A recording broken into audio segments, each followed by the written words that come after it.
Greetings, everyone. Thank you for stopping by. This is my little tribute and eulogy for Leo Gallagher.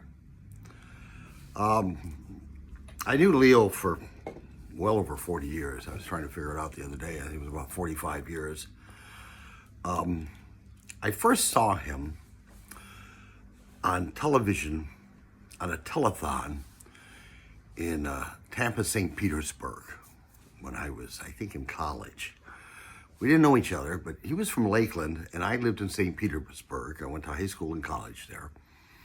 And I don't know if you remember telethons. They don't have them anymore, I don't think. But this was some telethon for something, and I was watching it in the afternoon, and here comes this guy on roller skating and had this pop-up tent and talking and swinging around, and then he broke a watermelon and did a bunch of jokes. And I remember thinking, wow, I've never seen that before. That was about the time when I was thinking about doing stand-up comedy. And I went off to Los Angeles, and many years later, I actually met Gallagher at a George Carlin seminar that was put on at a place up on Sunset Boulevard called the Sherwood Oaks Experimental College, because George Carlin was doing a seminar. I'm going to have to do a thing about that. In fact, I have a film that I did some videotaping of George, and I'm going to be releasing a film later on this year called Carlin, the Lost Tape. But I met Gallagher there, and he really still hadn't broken into things yet. But I saw him, and then I saw him at the Comedy Store a few times. And I think when we really became friends was on Make Me Laugh. Bruce Baum and I used to go over to his house. He would invite us over to smoke a lot of great pot and work on material for him. And, you know, there was a camaraderie type of a thing. And we would. But I kind of get ahead of myself here. There's been a lot of controversy about Gallagher. He certainly was a unique guy. I got to tell you that he was one of the more interesting guys. A lot of comedians made fun of him because he was a prop comic. A lot of people think I'm a prop comic. So, I do use some props in my act, but 80% of my act is not props. And likewise with Leo. Last time I saw him perform, which he let me do a guest set in the middle of his show in Austin when he came there, he did like 2.5 hours. And I think he had a peanut butter jar and some other stuff, but the rest of it was monologue. And it was great. So for a lot of comedians, I know there's a lot of top comedians that used to make fun of prop comics. And then interestingly, I see them doing props. I remember Bill Maher, I saw him using props the other night on his show, and Jay Leno. By the way, the best to Jay. I hope he gets well. I'm sure he will. He's a tough guy. We're making fun. Jay used to call prop comics Santa Claus comics because they came out with a bag, and there's an amazing wit and carrot top and a lot of guys. But Gallagher was more than just a prop comic. And I think everybody should know he was a very smart guy. A lot of people don't know, but he was a chemical engineer. He went to college, graduated, and became a chemical engineer. And he worked for some company and decided he didn't like doing that. Decided to go into comedy. And because of that, he had kind of a scientific way of looking at comedy. He would make big poster boards and put them on the ground and write on them and plan his shows. But he was a very, very smart guy. I could only stand to be around him for about 3 hours because he was just a lot of energy and going on. There's a couple of friends of mine that I know that are, and I'm pretty hyper, but he would just kind of just go idea to idea to idea. It was really like if you can overclock a brain, Leo certainly was that.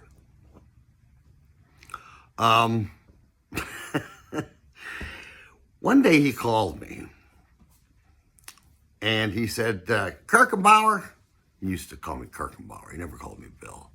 He said, Kirchenbauer, he said, I got to do another one of them Showtime specials. He said, I ain't got all the material. He said, you want to come on the show and do some jokes, and we can do some jokes together, and maybe you can take up 15, 20 minutes. I said, sure. So he proposed a thing where I went on the road with him for about, I want to say at least a month. It might have been as many as 2 months. And I traveled with him. And I never opened for him. He would always come out and do about a half an hour. And then he'd introduce me. And he would, and we played Harrah's and Tahoe, and we did a lot of the places, I forget where we went, but we did some of the small towns. He was very smart. He was a very good businessman. What he did, see, this was in the early days of Showtime. And if you're young, you're not going to know, but at one point, everybody did not have cable TV, and those that did could opt to buy Showtime. Just like HBO, it was a competitor to HBO. And he was their first big star. HBO had Carlin, Showtime had Gallagher. And he did 14 shows for these people. But what he did, this is how he was smart. He would get all the Showtime, he'd say to them, what cities are you big in? Again, you got to remember, a lot of people had cable, not everybody bought Showtime. So he would get a list of the top cities that Showtime was popular in. One I remember offhand, Beaumont, Texas. So then he would find out these cities and he would go in and four-wall. If you're not in show business, don't know what that means. That means that instead of going in and working for somebody or a promoter who might be local and hires you to come in and then he pays you and keeps the profits, you go in and you buy out the theater, you pay for everything, and you get all the profits. You get the tickets sold and all that. And so he would go into these small towns like Beaumont, which is one of the towns I played with him, and he would buy out a theater and advertise, and everybody would show up. I mean, radio time in Beaumont was cheap, and if you went on the radio, everybody in Beaumont knew you were in town, and he would pack the place. So he was very smart in that respect, and he would go out. One time I ran into him at the Dallas airport. He wasn't easy to miss. I mean, he still, even though he wasn't on stage, he'd wear that black and white striped shirt and these pants that his wife used to refer to as Mexican busboy pants that she could buy for $10 a piece. He'd just go through them. Anyway, he was in there, and I could saw him right away. I went, hey Leo, hey Kirchenbauer. So I just went on the road here for a weekend. Look at it, and he opened up a briefcase with at least $100,000 in it, maybe more, of cash. He said, look at this. And he didn't mind showing you his money. He always had money from merchandise stuffed in his pockets and stuff. He'd go out and sign autographs and take pictures and all that. So he was a good businessman, and that's how he met. Then he was in Vegas. So anyway, we went on the road. Let me finish this story. The show is called Melon Crazy, by the way. And I worked with him, and we wrote some jokes, and we did some improvisations, which are in the end of the show. They weren't really, we had improvised them to get to them, but when we did them on the show, they were already planned. And he would introduce me, and at one point, he told me two things that surprised me. He said, Kirchenbauer, you're my best friend. And I thought, what? And I remember I said to him, you think I'm your best friend? He said, yeah. I said, Leo, you've never even had me over to your house for dinner. So it gave me kind of an insight as to, how kind of close this guy was. He didn't get along with everybody. But again, he's very smart, and he didn't suffer fools lightly, kind of like me. So, he also told me I was his favorite comedian, which again surprised me. But then, we both did physical stuff, so So we went on the road for 2.5 months. We ended up in Salinas. This is where we're going to tape the show. And we did the show. Okay, I'm coming around to the story now. So we did this show, and I think he paid me like $5,000 to do the show, which was a decent amount. And then he paid me a couple grand about what I was making in comedy clubs for the time I was working with him. So he was fair. He was fair in that. Money didn't really mean that much to him. It was something to buy and stuff, and he would pay some guy $10,000 to. Oh, by the way, I'm going to show you a prop. Hang on to this. Listen to this, because I'm going to show you a prop at the end of this whole thing that nobody's ever seen before that belonged to Gallagher, and it's quite something. I'll tease you with one of these. This is the Gallagher. This is one of my things. So anyway, so we go on the road and we end up in Salinas. We taped the show. It was a great show. I did 20 minutes in the middle of the show, and if I do say so myself, not a lot of guys can come out in the middle of a Gallagher show and entertain the crowd for 20, 25 minutes and and cut without getting booed. But I kept up with them, and then we come out and we did some things together. It was a great time. We had a great time.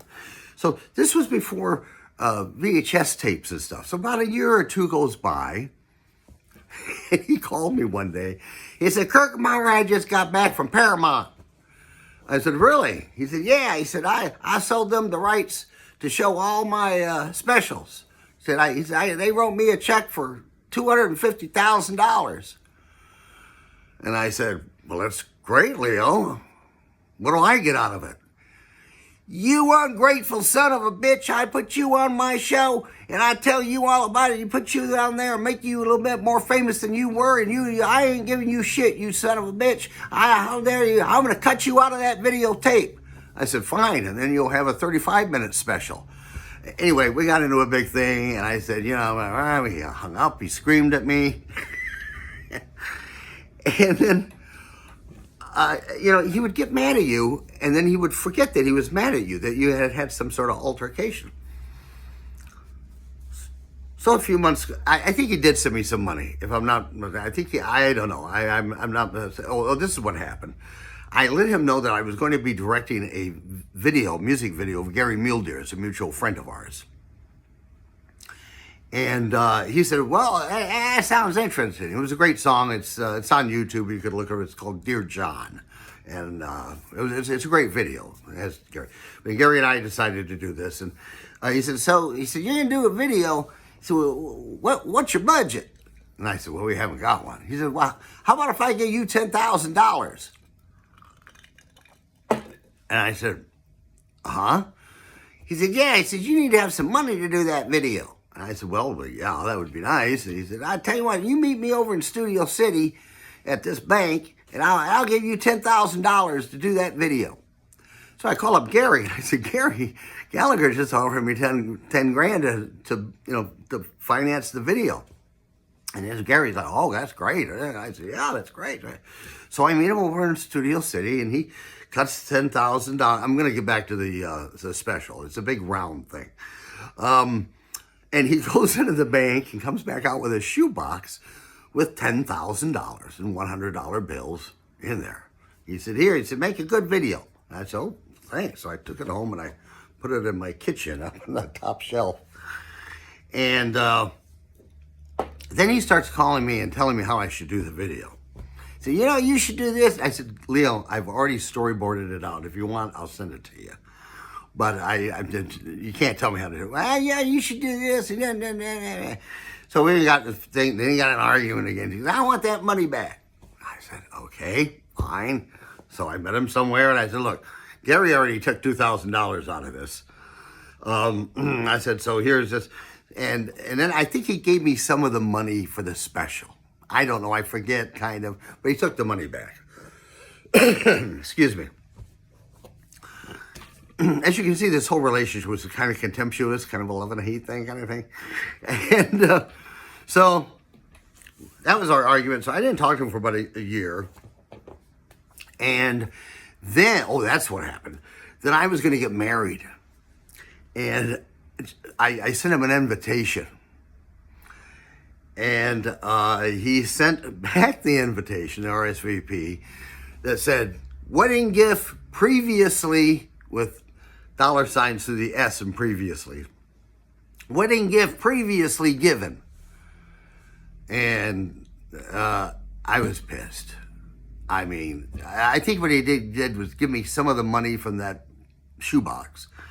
And that pissed me off that he would kind of insult me on my wedding invitation. So I was pissed at him now. So now another year goes by, and there was a newspaper, comedy newspaper out of San Francisco, run by the guy that owns the Punchlines. It was called Just for Laughs. And I was about ready to get my sitcom then, and for some reason they decided to start doing little articles about me. And they wrote an article that started out, Bill Kirchenbauer, the brains behind Gallagher, and then on and on. And I thought, oh, he's not gonna like. Now I'm gonna tell you right now, I was not the brains behind Gallagher. Gallagher wrote 99% of his material. I did help him write on the special. I did write the end of the special where he throws food at the giant map of the United States. And I did help him, but I was not the brains behind Gallagher, but I knew it would piss him off. So since he had written that thing on my RSVP, I took that article, I cut it out, and I put a note on it, and I put it in an envelope, and I sent it to him. So he read it. I said, Leo, I said, here's an article I thought you might be interested in. I may be your brains, but you're your own asshole. So I didn't hear from him for about a year. And he called me up out of the blue. Hey, Kirchenbauer, how you know, this and that. And like he totally forgot that I had called him an asshole. And so that's the big story. So that's the story of the special we did.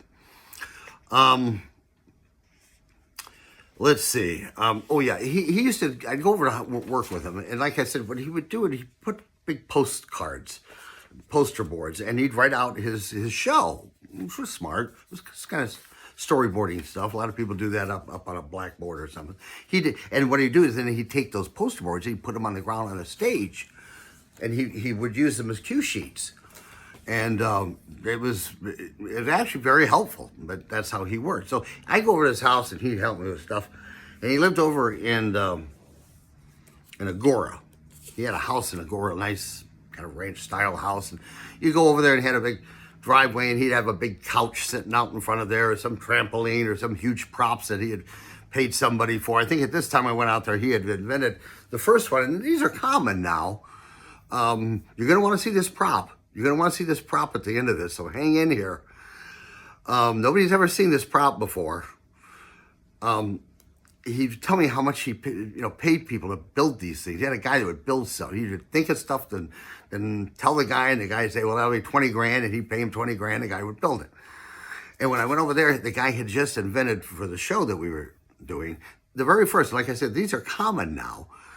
It was a blimp. It was like a toy blimp. It was about 6 foot long. It was a blimp, and it had a motor, and it was radio controlled because that was the new technology.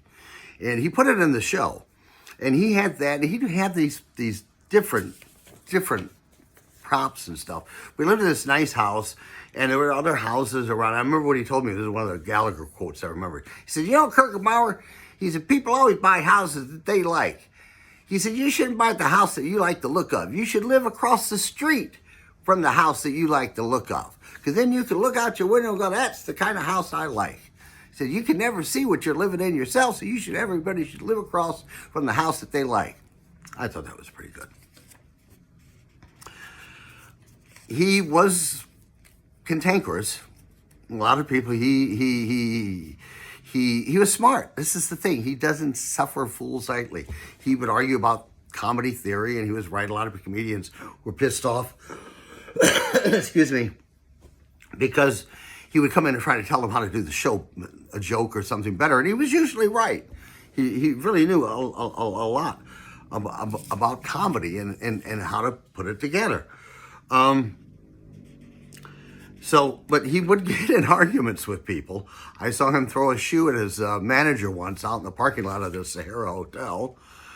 I saw him get into an argument within minutes with Doug Kershaw. If you don't remember Doug Kershaw, he was a Cajun violinist, little skinny guy. Looked like a little skinny guy. He looked like Charlie Callis. And he would play. He had a great act. He was very popular. Then I think he's passed along since. Gallagher probably didn't add to it, but they got in. We went to the airport to leave in Reno. No, Tahoe, I mean. We were up in Tahoe, and they had a little airport there, a really small airport. I mean, anybody else that was leaving, you would get to see them. And Doug Kershaw was in the little lunchroom they had there, and the Gallagher goes in, and Kershaw made a mistake and went, "Hey, Gallagher!" And Gallagher went over, sat down, and I don't know how, but within 5 minutes, Gallagher was screaming at the guy, and Kershaw was yelling at him.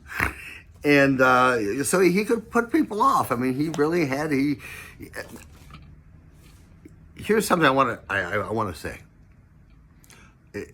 Now at my age and with experience I've had with different people in life, I can tell you pretty definitely Gallagher was autistic. He was on the spectrum. Now, that's not a bad thing if you learn how to, like he did, kind of aim his strengths, but he was kind of Asperger's too. So he did, I mean, he wouldn't pick up the phone and say, "Hi, how you doing? How's your wife? How's your kid?" It was, "Hey," you pick up the phone and go, "I got this new idea." So I think therein lies the genius. Therein lies the genius. That he had these things, quirky things about him that his imagination was always, I mean, he came to stay with me for about 4 days when I lived in Texas.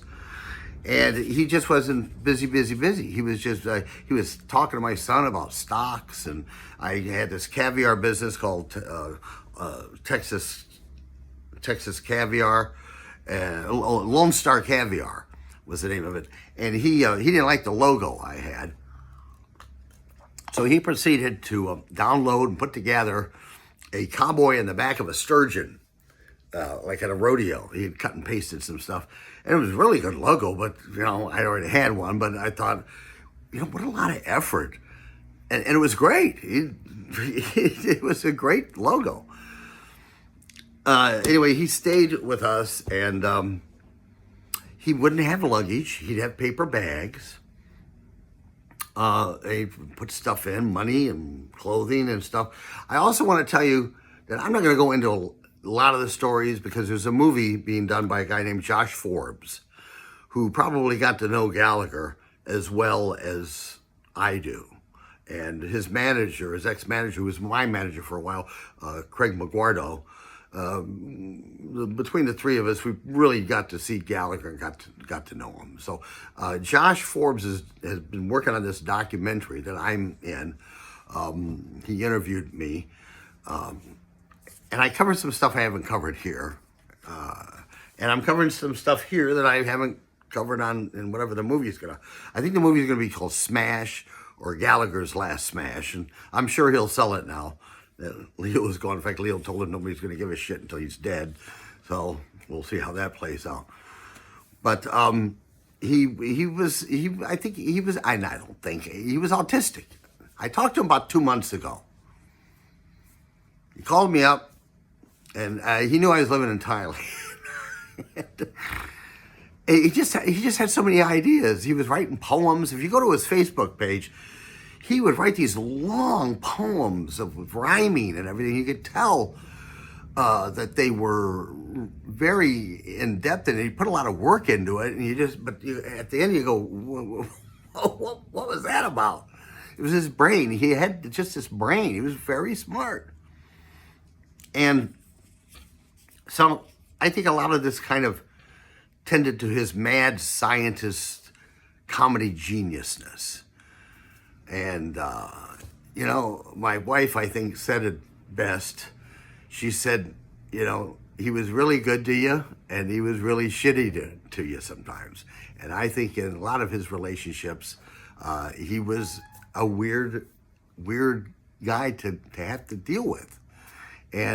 But I loved him. I mean, I separated it. And I got to tell you, whenever I talk about Gallagher, whenever people say, "Oh, Gallagher," I always say, he he put on a hell of a fucking show. He was a showman. When you left a Gallagher show, you were moved. And he just wasn't props, and he wasn't just silly. If you watch some of the stuff from wordplay that he did, that he talked about, he was put on one hell of a show. So you can say what you want about him. He was a real showman. He was a real showman. And, I love the guy. He was a comedy brother. I know him for so long. But I just have to sometimes just shake my head, and I looked at my wife and go, well, that's Gallagher. That's Gallagher. So I'm going to show you something here that few people have ever seen. This, I'm going to have to push myself back here. In fact, it's a prop. This is a doll, D-O-L-L, a doll that Gallagher commissioned as a gift to the gentleman that owns the Comedy and Magic Club in Hermosa Beach. His name is Mike Lacey. And Mike owns probably the nicest comedy club in the country. It's really a great club. And Gallagher used to go down there and play. And he, for some reason, I don't know the whole story about it, but at one point, Mike Lacey was going to take part of his club and turn it into a kind of a magic castle type of an area. And he was looking for interesting things to put in. He bought some old circus posters and stuff. And Gallagher had this commissioned and made.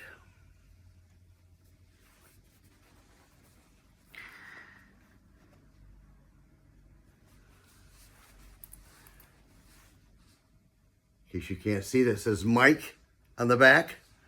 And it was given to Mike Lacey, the owner of the Comedy and Magic Club. Let me see if I can get you close up on this. There you go. There's a thumbnail. It's extremely well made. I don't know who made it. It's not signed. It has little keys here. And it's about 2.5 feet tall. It's got little details like an earring.